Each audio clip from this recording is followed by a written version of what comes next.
ان الحمد للہ والصلاة والسلام علی رسول اللہ اما بعد اعوذ باللہ من الشیطان الرجیم بسم اللہ الرحمن الرحیم وجاءت سیارة فارسلوا واردهم فادلی دلوه قال یا بشری ھذا غلام صدق اللہ العظیم۔ محترم سامعین، پچھلے پروگرام میں یوسف علیہ السلام کے ساتھ اللہ کے فرشتے کی باتیں عرض کی تھیں کہ اس نے دلداری کی، تسلی دی اور آنے والے وقت سے آگاہ کیا اور یوسف علیہ السلام کو ذہنی طور پر تیار کر دیا۔ جب بھائی جھوٹا خون لگا کر کرتے پر حضرت یعقوب علیہ السلام کے پاس آئے، یہ بھی بات کل ہو گئی تھی، لیکن یعقوب علیہ السلام نے یوسف علیہ السلام کو تلاش کرنے کی کوشش کی۔ نئی بات ادھر سے شروع ہے۔ محلے والے، بستی والے سارے آ گئے، بات سن کر سارے حضرت یعقوب علیہ السلام کے غم میں، پریشانی میں شریک ہوئے۔ سب نے مشورہ کیا کہ بھائی ہم جنگل میں تلاش کرتے ہیں۔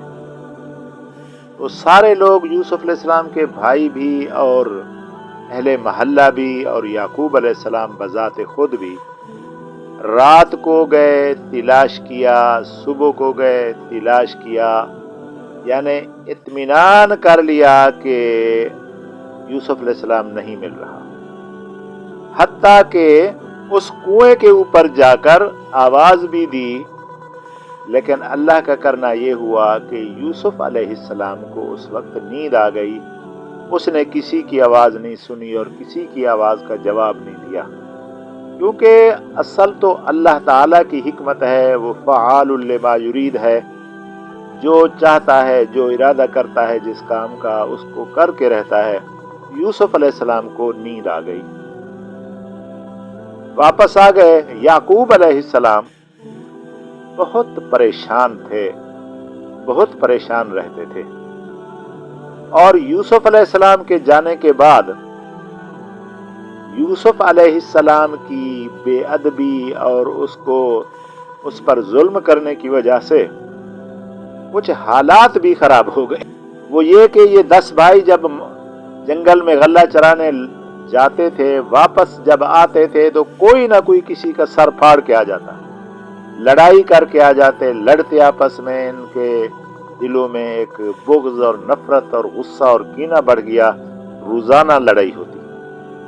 اور دوسری بات یہ بھی آئی ہے کہ برکت بھی ختم ہو گئی، روزانہ کوئی نہ کوئی بکری، کوئی نہ کوئی بھیڑیا لے جاتا، تو مال کا بھی نقصان ہونے لگا۔ حتیٰ کہ یعقوب علیہ السلام اس بات کا بیٹھ کر اعتراف کرتے تھے کہ جب سے میرا بیٹا یوسف گیا تم نے اس پر ظلم کیا، تو ساری خیر و برکت جو ہے وہ ختم ہو گئی، دن بدن جو ہے وہ پریشانی بڑھ رہی ہے۔ تم بھیڑیے بنے ہو تو اللہ تعالیٰ نے تمہیں بھیڑیے ہی بنا دیا کہ آپس میں ایک دوسرے کے ساتھ لڑو، ایک دوسرے کا خون نکالو۔ تو یہ پریشانی جو ہے رہ گئی، اور یعقوب علیہ السلام بھی پریشان رہے۔ حتیٰ کہ یعقوب علیہ السلام نے بیٹوں سے تنہائی کا مشورہ کر لیا کہ میرا دل نہیں چاہتا میں ان کے ساتھ رہوں، بیٹھوں، بات کروں، ان کو دیکھوں۔ تو اس نے ایک کمرہ تیار کیا، اس کا نام رکھا بیت الحزن، یعنی حزن کا کمرہ، پریشانی کا کمرہ، کہ میں وہاں بیٹھ کر اپنی پریشانی کا وقت گزاروں گا، کسی سے بات نہیں کروں گا، یوسف علیہ السلام کے راستے پر نگاہیں جما کر بیٹھا رہوں گا، میں تمہارے ساتھ نہیں رہتا۔ تو یعقوب علیہ السلام نے اکیلے اپنا بیت الحزن تعمیر کیا، کسی بیٹے کو ساتھ نہیں ملایا، کام نہیں لیا۔ تو یعقوب علیہ السلام نے اپنا بیت الحزن تیار کر لیا۔ اچھا جی، اس میں ایک اور بات مشہور ہے اور بڑی غلط ہے، جس کا بیان کرنا ضروری ہے، مناسب ہے۔ لوگوں کے دلوں میں غلط فہمی ہے اور بندے بہت گناہگار ہو رہے ہیں۔ وہ یہ کہ یعقوب علیہ السلام نے جنگل میں جا کر بھیڑیوں سے پوچھا کہ تم نے میرے بیٹے یوسف کو کھایا ہے؟ تو جنگل کے بھیڑیوں نے کہا کہ نہیں جی، ہم اگر یوسف علیہ السلام کو کھایا